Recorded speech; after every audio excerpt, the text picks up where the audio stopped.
just to give you an idea of the way I see it, I didn't want to fit into someone else's story.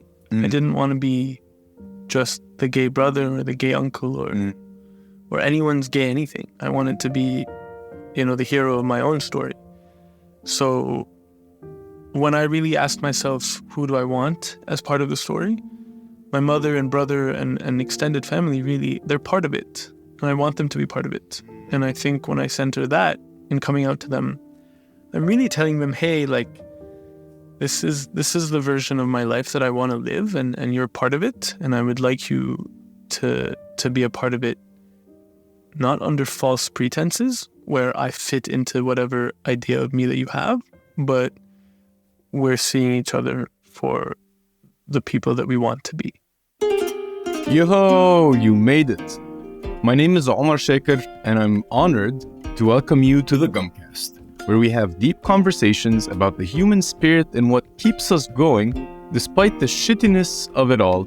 Our goal is to encourage you to feel seen, heard, and understood. So tune in for real and raw conversations and become part of them on findgumption.com. Shaker. It's good to have you here, man.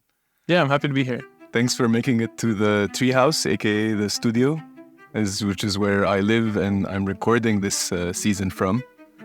It's a very special place. I like how you called it a seance. This room you have prepared is it has spiritual vibes. Yes, we were about to do something very spiritual, which is connecting with people and connecting with each other. I've known you for a while now. I'm really proud of your story and very inspired by it. So it's a very special one. I've seen you go through so many stages of essentially becoming yourself ruthlessly, which I really admire about you. And yeah, so I felt like the seance vibes are very fitting. I mean, we have the Buddha is always helpful, this little tiny Buddha. Mm-hmm. The candle is a new addition, thanks to Paul Kist. Mm-hmm. So he's with us in spirit also. It gets really stuffy in the studio, so having an incense candle really helps. Thank you. Yes, thank you, Paul. We also have this wall of sound. Hopefully I'll get some sponsors and we'll upgrade it a little bit. Good colors too. Yes. It's an array of colors in front of us. Yeah. Yeah. Try not to get distracted by them. So today we're going to be, as usual, going into some tough conversations. It will be a tough conversation, and we will visit some of the tougher conversations that you've had to have throughout your journey. And I'm both excited and terrified to go to the place that we're about to go to. Yeah. I mean, I was terrified as well.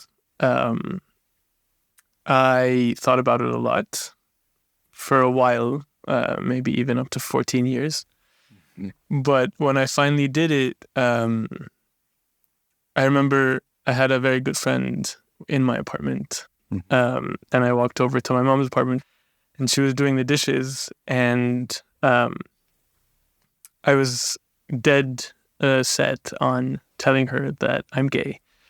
So I kind of sat in the kitchen behind her awkwardly, and then I found the courage to say, hey, I need to talk to you about something. And she was like, what do you want? Like, I'm just doing the dishes here. And I said, I don't like girls. I like guys. And she's like, what do you mean? I said, I like guys romantically. Like, I don't have feelings for girls. And she just didn't react at all. She just kept doing the dishes. So I followed her around the house. I went to her room and I was like, what do you have to say? So she snapped. She's like, what do you want me to say? Yeah, I mean, you're my son, I love you, but I hate this. And then she got into this depressed phase. She spent a couple of weeks crying and not going to work. I just slinked back to my apartment, told my friend what I had done, and just waited for her reaction, the days to come. And just for some context, being gay in Egypt is not something that people talk about. Yeah, no, it's definitely very taboo. It's incredibly taboo. There's a political agenda against it, not for it. It's de facto illegal. Not illegal on the books, but they use other laws to imprison gay men, transsexual people. And so a lot of people are in prison or have escaped, exiled really, because of it. So back to the story, you decided that you'll come out to your mother, and she got a little depressed. And did she continue avoiding you, or when were you able to then have a conversation with her? Was it weeks or months or years? So I'd say a few weeks passed where she was just kind of not directing words at me. My brother, we sat together, me and my brother and my mom. He had known for about 3 years then. And he had like silently said, you know, do whatever you want. I love you and I support you, but like, don't tell your mom. But then I told her. And so he had to step in and like be a kind of mediator. I wouldn't say he was on my side, but he was definitely like enabling the conversation. What were you hoping to get out of this conversation to begin with? Well, I was telling her so I can stop pretending. I was coming up on the age where I had finished college, I was working, I had my own place, it was a 1-bedroom, and the expectations of getting married had started to grow. And I was going in a different direction, psychologically, mentally, even in the way I wanted to lead my life. And I didn't want to become a person that my family would not recognize. I wanted to get them in on who I am and who I was going to be earlier in the process so that we could reach the future that I wanted together and not grow the chasm between us. That's really beautiful. Thanks. And yet I'm sure the immediate results seem to be a bigger chasm, right? Well, I expected that, you know, like I grew up in that family. I had a lot of expectations, but I knew that it wasn't going to be easy. I had tested it out on a few cousins beforehand. Beta testers. Test the waters, yeah. Like there was less of a high stake involved with telling my older cousins. They were like 7 and 10 years older. So I came out to them maybe a few weeks before, and I was like, hey, I want to tell you something. And it was so much easier. And one reacted well, one reacted not so well. But they warned me against telling my mom. So there was definitely a buildup of like, oh, this is big, don't do this. And I was like, no, I have to do this. So I knew it wasn't going to be super easy, but I don't think I was prepared for this amount of sadness or to be met by this much sadness from her. I didn't think it was such a big deal. I had been coming to terms with it for about 14 years, maybe less at the time. So I had definitely normalized it for myself and a lot of my friends too. So what happened then? So they kind of sat me down, tried to figure out what had happened. She asked me really weird questions at first. One was like, what happened to you as a child? I think she was expecting some kind of like harassment, molestation, rape story. I said nothing. And then another really like, I'm not going to say dumb, but just very uninformed or badly informed question was like, so do you like kids? And it's like, no. So there was a lot of like really weird questions at first. It just showed the extent to which my mother had not thought about this. Like her ideas of homosexuality came from like very misguided portrayals on the media, maybe a few like bizarre whispered stories about gays in her past. And none of it really had anything to do with me or who I was trying to become. But they did ask me to see a therapist. And just to appease them, I said, sure, yeah, I'll go speak to someone. It didn't really pan out. I went to this guy's office, filled out a questionnaire. They said they would contact me about an appointment. Someone eventually called me back from the office, and I just didn't make the appointment, and then I never went, and then that was that. It's probably really good for you. I mean, my sister was working as a psychotherapist in one of the biggest hospitals in Egypt, and she told me that the standard of care for homosexual patients is almost like this correction or talking them out of it. Absolutely. Absolutely. So it sounds like you dodged a bullet there. Yes, and I knew it. I knew that I was dodging a bullet, so I wasn't enthusiastic about it at all. My uncle sat me down, her brother, so same side of the family. He asked me to try dating a girl, even sleeping with a girl, at least for 6 months. And then if it didn't work out after 6 months, he would leave me alone and get off my back. I didn't do it.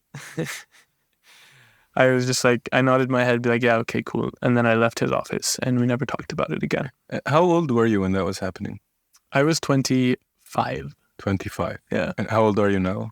I'm 31. 31. Yeah. So that was 6 years ago. Yeah. And so it seems like you were already grounded and rooted in your identity, that even all these people that you're normally used to getting advice from, or at least getting care from, these words, or you're somehow mature enough to identify that these are the stories in their mind and they're just reacting from their own insufficiency. What kind of background or anchors did you have inside of you then to have that kind of resilience of, no, I won't go to therapy, no, I won't have sex with a girl for 6 months, no, this is not a drug addiction? Yeah. So I had been kind of coming out to myself for about 14 years at the time. I noticed some sexual attraction. I tried to change myself by myself because I was already conditioned at 11 or 12. And when that didn't work, I sought out a few resources online. I Googled it, I read about it, and then it opened me up to a few interesting ideas. And then I slowly also just imagined a life where this doesn't have to be the case. And I eventually took the steps towards making it a reality. By the time I was telling my mom, I had lived at least 8 or 9 years out to a few people. And by the time I was telling my mom, I don't think I knew anyone in my social circle who didn't know that I was gay. So I had already built a very strong support system emotionally, and a bunch of other different kinds of support. So that when I was telling her, it wasn't that I was looking for a solution, it was just about sharing myself.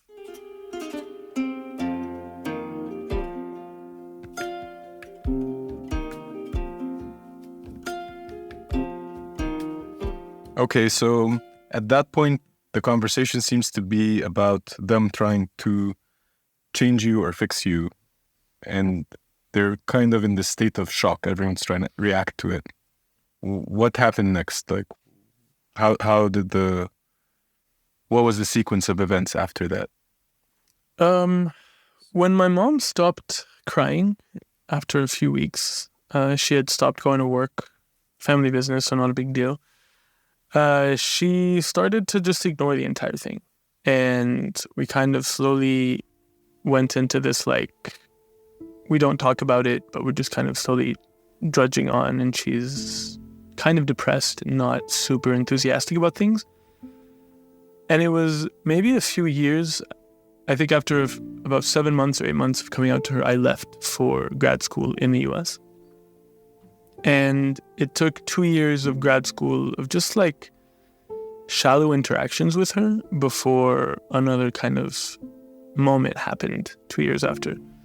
And I realized from that moment that it was just about her waiting for a big bomb to drop. She was waiting for the big coming out, the one where she has to face the entire society, especially my father's family, having failed as a mother.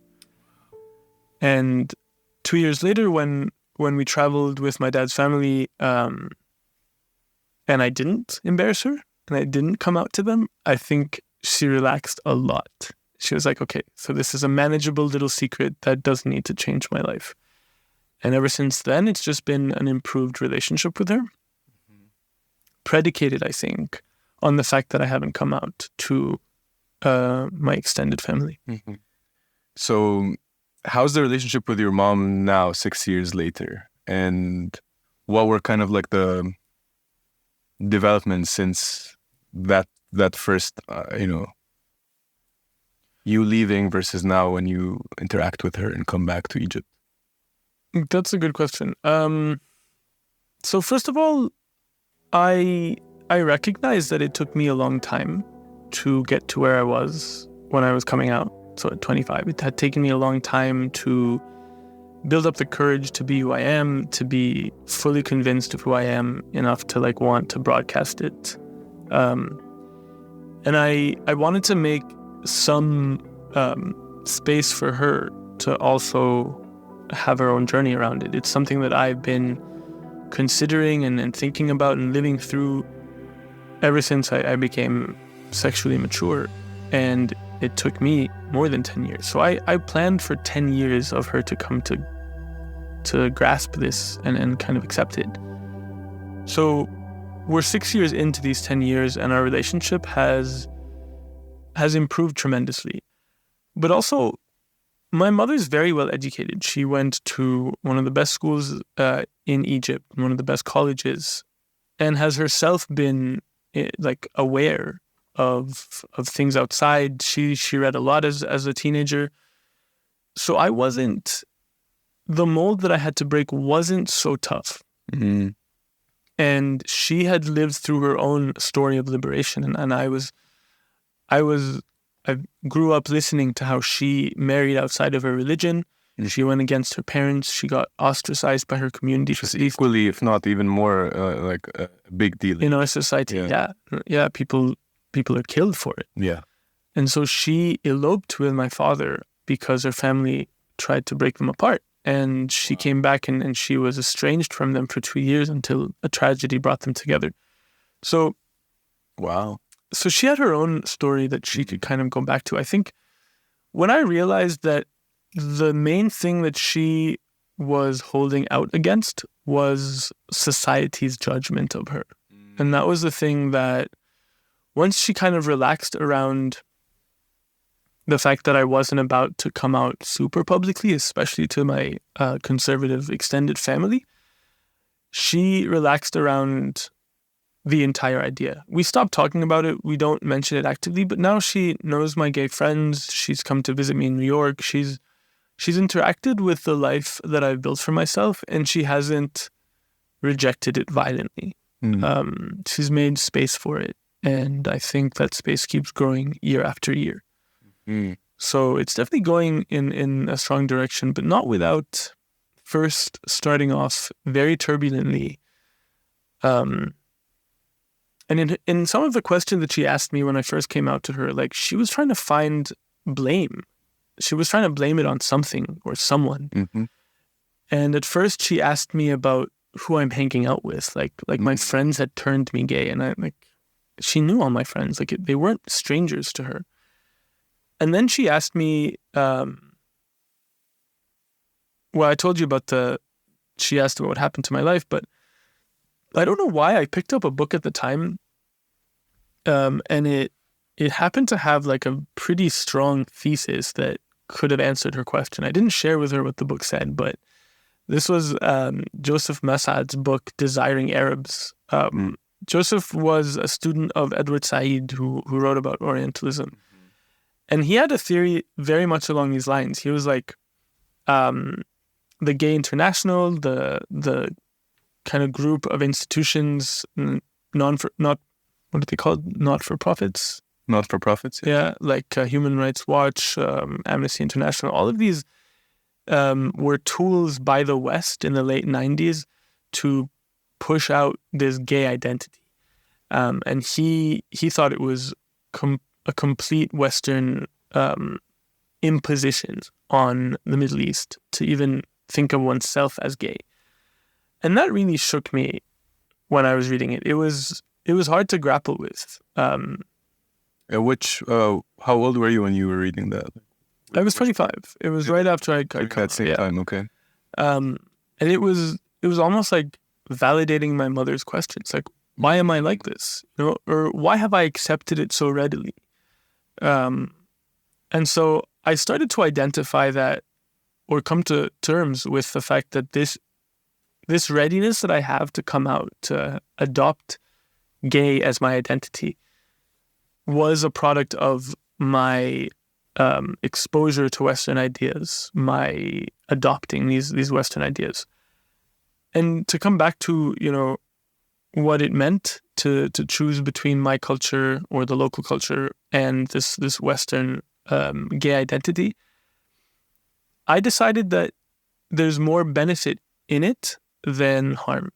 It was empowering me more at that stage in my life to ask for what I want, to live out who I want to be, more than it was, a betrayal of my culture or my ancestors or my history or even my religion for that matter. I found more opportunity to adopt this identity and change it to suit my needs than I could ever have hoped to change an Egyptian identity or a Muslim identity or Coptic identity. So I readily put those aside in favor of the gay identity because it was more malleable, it was more relatable, it was more a product of our times that I could proactively engage with, as opposed to these incredibly old institutions that I was told were a part of my identity just through, having inherited them from my parents and my culture.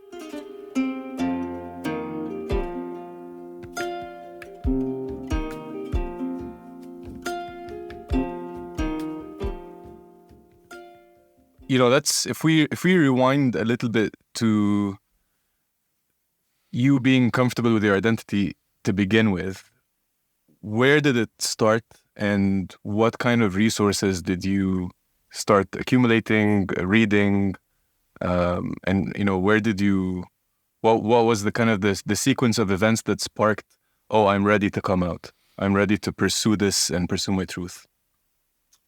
I remember when I first started Googling questions about sexuality, I must have been 14 or 15.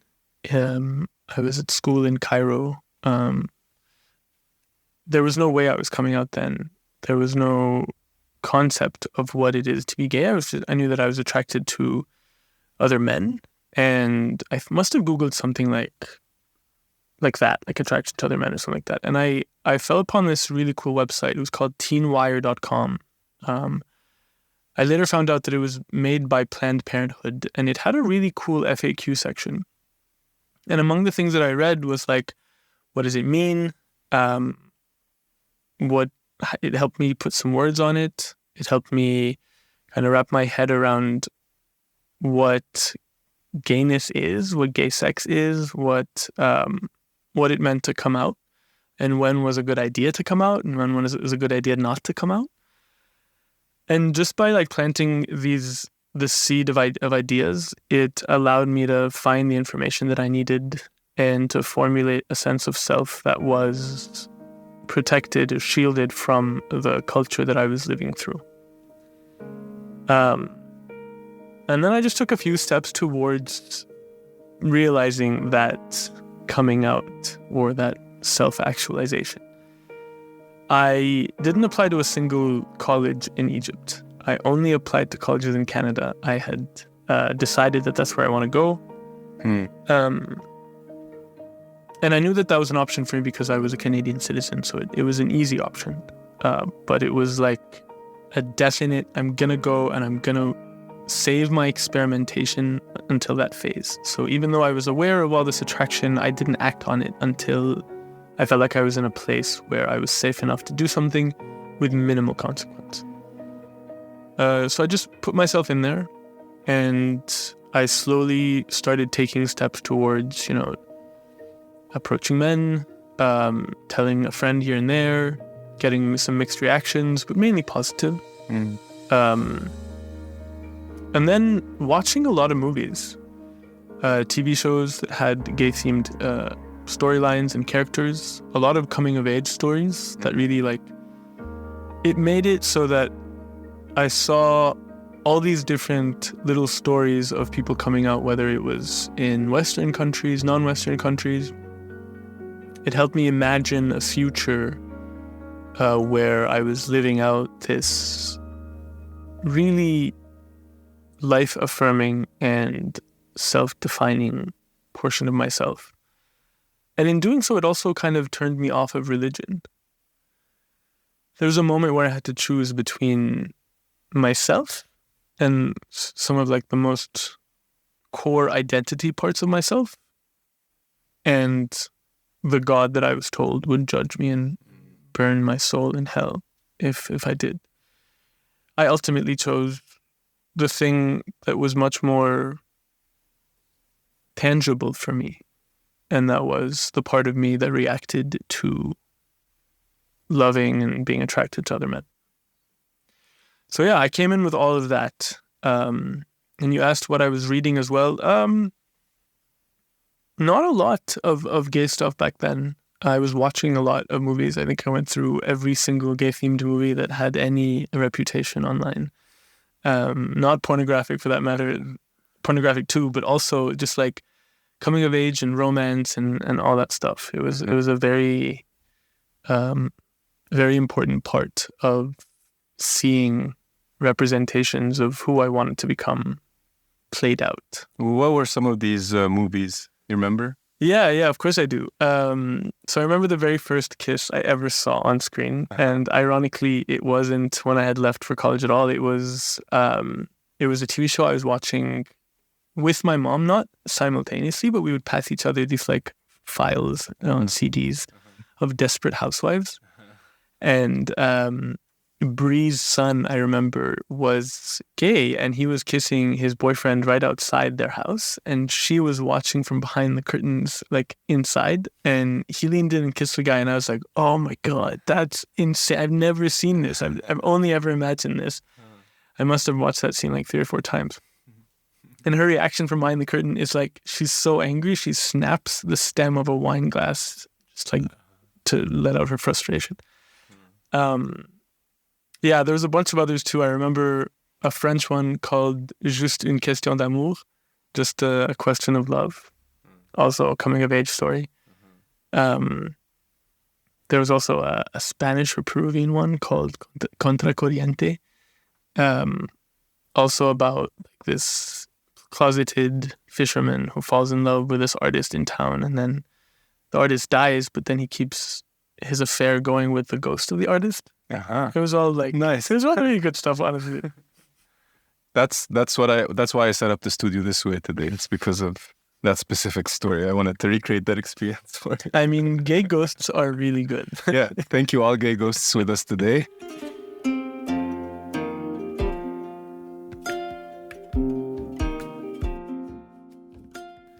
Back to the relationship with your mother.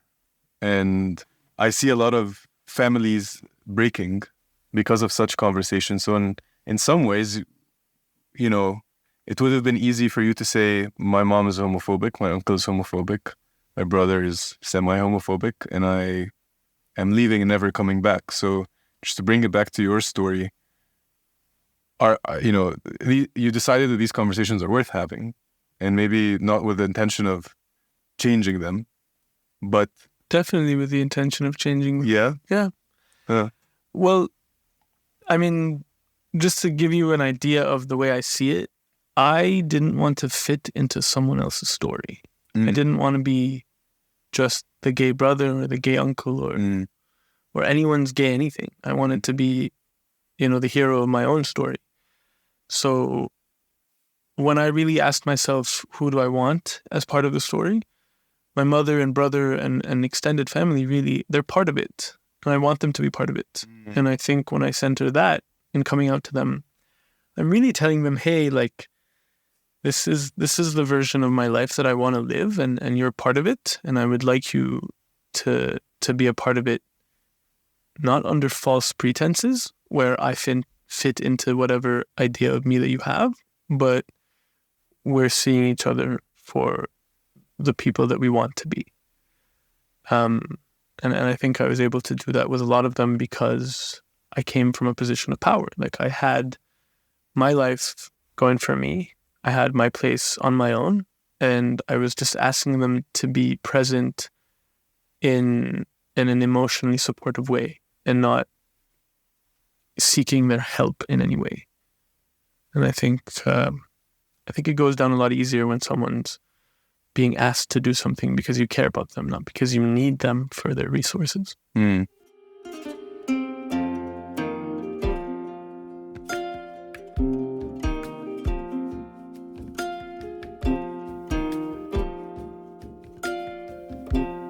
We were talking earlier about how homosexuality and gayness are kind of different things. The gay identity is specifically an American take.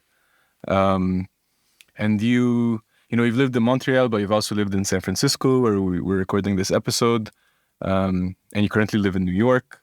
So how did you kind of reconcile your Middle Eastern identity with the gay identity, which is becoming kind of a Western ideal in a way that might not be so relatable? So as a gay man growing up in the Middle East, I had a little bit of both of these worlds. I was growing up in a society that had the Middle Eastern background, whether that's the 20th century version of the Middle Eastern homosexual struggle, the one that was very much post-colonial, like we've legislated against it. But also, since I was in a private school learning in English, having access to the internet in the early 2000s, I was being exposed to very like post-liberation literature, media, books, identities that conflicted with that Middle Eastern local culture. And I took from it what I needed to be able to flourish in that culture. I took from it the gay identity, and I took from it the fact that I wasn't alone, the fact that I wasn't wrong, the fact that it wasn't unnatural, like my mom said. And I think that was a prerequisite to being able to withstand the onslaught of attacks on my on the thing that I was letting them see by coming out to them. That's really interesting. That brings up, or that makes me want to ask you why it was so important for you to record this episode, to share your story and kind of your intention to bring more queer Arabs, maybe especially queer Egyptians, to speak up, because the narrative is very American. So I wonder if part of wanting to share that story is to, add to the documentation of the queer identity as being a global one, and or maybe like more relatable to where we come from, without the Western ideals, which we don't. Tell us more about why you were excited to record this episode in the first place. I think I had been looking for an opportunity to give back to the community that I imagine I'm a part of, the one I want to help define, and that is the queer Egyptian one. I didn't really find myself in the American gay community. It was very white. It was very culturally unrelatable. Mm-hmm.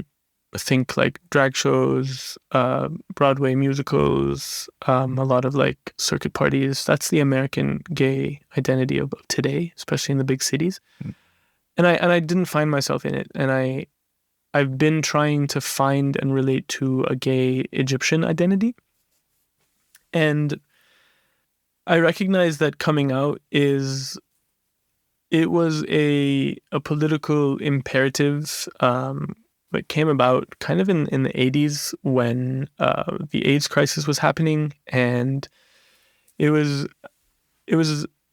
because of how gayness or queerness or all the things that could be blamed for the spread of HIV was this completely foreign and easily othered concept that could be blamed for all this disease, that activists at the time pushed people to come out so that they could show average Americans, that they knew someone who was gay.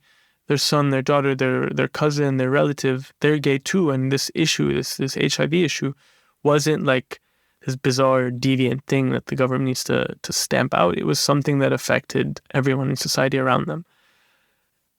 We don't have that now in Egypt. The only thing I could really liken it to would be if there was a chance that we could rally behind some kind of force, political force, to change the reality of being queer in Egypt today, it would benefit from a unified, like, visibility. But I can't ask people to do that. I can't ask people who are living inside these Middle Eastern regimes to put themselves in danger like that. And they're not supposed to. Like, one of the things that I benefited from teenwire.com when I was reading all that stuff at 15 was that you shouldn't come out before you could support yourself financially, before you could find a safe place to live. You shouldn't come out at an age where you're so vulnerable to the people you're coming out to that they could physically harm you. They could kick you out. They could take away the facets of the way you live your life. And that really affected the timeline that I chose to come out, when I chose to do it, and how I chose to do it. I had to wait till I was able to put it out there, not as a request for help, which a lot of parents might hear when you come out to them and say, hey, like, I'm gay, and they think, oh my God, you have an illness, we need to fix you. I mean, that would be one reaction, but I was keen on not going down that path. I was keen on putting it out there as a way to let them in on me and how I wanted to live my life and what future I had planned for myself, as opposed to come into the conversation in a position of weakness. Is there anything else that you would like to tell someone that might be like, in their early 20s now and about to come out to their parents? Yeah. I think when you asked me this question before, the biggest piece of advice that I have to anyone, not just gay men coming out, but to anyone who wants to formulate their own opinion and defend it against the status quo, is to empower yourself with knowledge. Is to know the history of where you're coming from and what you're going against. Know different narratives that could defend you against the narratives that, the mainstream might use against the issue you're coming out against. And the way I found that was through watching these movies, as I was telling you. I filled myself with this like image of the future that I wanted, and it wasn't easy to break. The other thing I did was read. I read a lot about the kind of the history of sexuality and criminalizing it, the history of people getting arrested in Egypt for sexual deviance, the history of the West's like liberation on that front.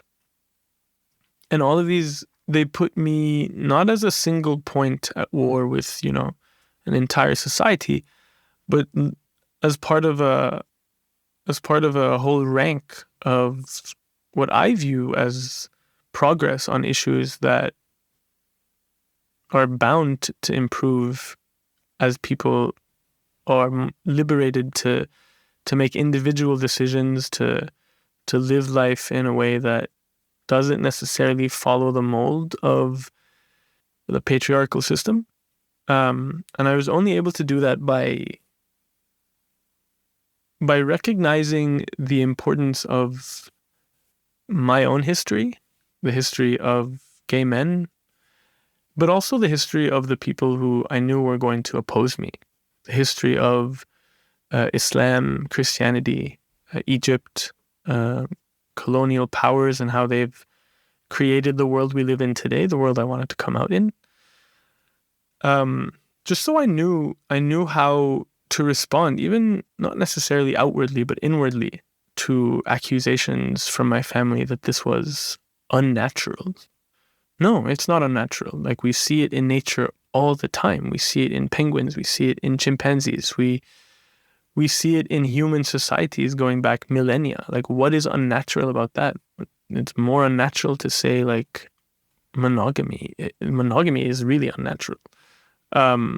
So, like, nothing is natural about taking vitamins or watching TV or FaceTiming your mom. Like, we're not living in a world that's bound by nature as viewed by religion. So why did this argument have to factor in the way I wanted to love and the way I wanted to build a family? Thank you so much for sharing yourself and sharing your learnings and kind of being courageous enough to not just be the hero of your story, but to share your story so that others can be heroes of their own stories, which is totally what this Gumpcast is about. So I really appreciate you, man. Generally in life, but also in wanting and willing and being willing to go into a very uncomfortable place and share some memories that you may have not wanted to go in. But I hope the whiskey helped, and that the seance and the candle and the Buddha and the Palo Santo made it all nice. Thank you for having me. Thank you for making this space possible. I hope it helps someone.